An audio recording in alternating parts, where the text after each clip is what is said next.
Hello, my friends. Welcome back to The Reluctant Watchman. This is actually going to be a relatively short little video, and it's a bit of an update, actually. The title, I think I'm going to call this Leaving the Church, ? Not so fast. A couple of weeks ago, I ended up doing a video where I talked about the process of my resignation letter, some things that you could do in order to, if you wanted to be able to leave the church.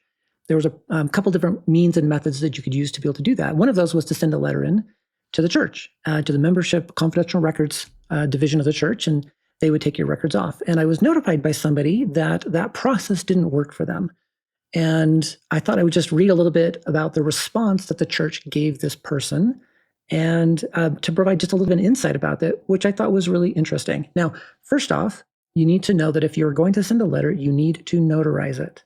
That is incredibly important. It's essentially legalizing the fact that you have told them through the means of notarization that you are who you are, because you have to bring a form of ID to the place that you get it notarized. It's like $5 if you do it at like a UPS store, and then you send it on. And that should be sufficient for you to validate who you are.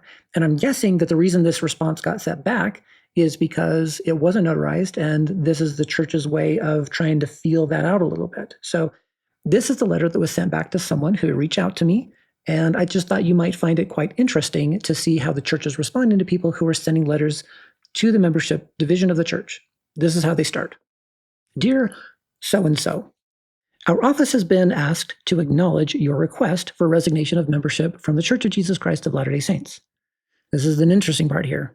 We have also been asked to inform you that the church considers such a request to be an ecclesiastical matter that must be handled by local priesthood leaders before being processed by church employees.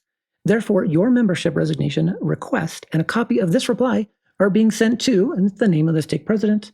He will have the name of the bishop contact you concerning the fulfillment of your request.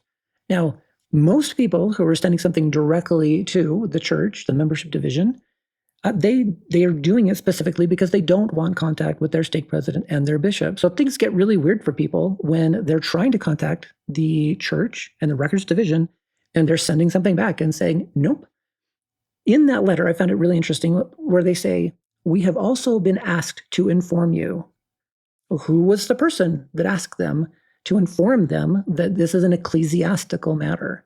In reality, it is not. I know that the church likes to flex their muscles a little bit, the authority that they think that they have, and they're doing it clearly in this case and saying that it's an ecclesiastical matter and they want you to be able to talk to your bishop. Well, sometimes people just don't want to talk to their stake president or their bishop because things get a little uncomfortable. And I get it. I've been in that position. Like, you just want to move on with what you're doing. So a couple of notes that I had here for those who are considering this. One, just keep in mind, you do need to notarize your letter if you're going to send it. You can mail it to the confidential records or membership division of the church. Find an address for that and make sure that you notarize it. Now, in addition to that, you could potentially put some language in there that says that this needs to be handled and processed without notifying your local leaders prior to having your records removed.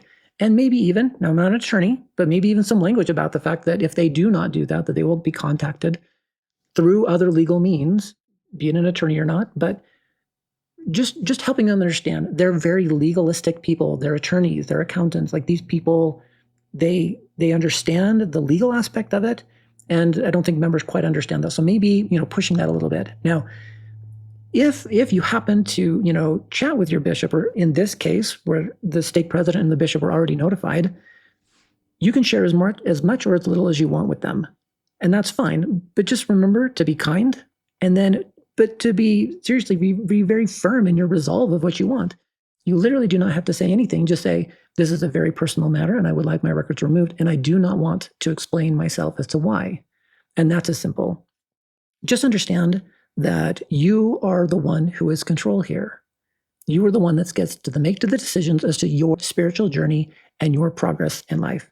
So again, just to reiterate, some of the methods are: you can notarize the letter and you can mail it in physically to an address. I had to search what that address was.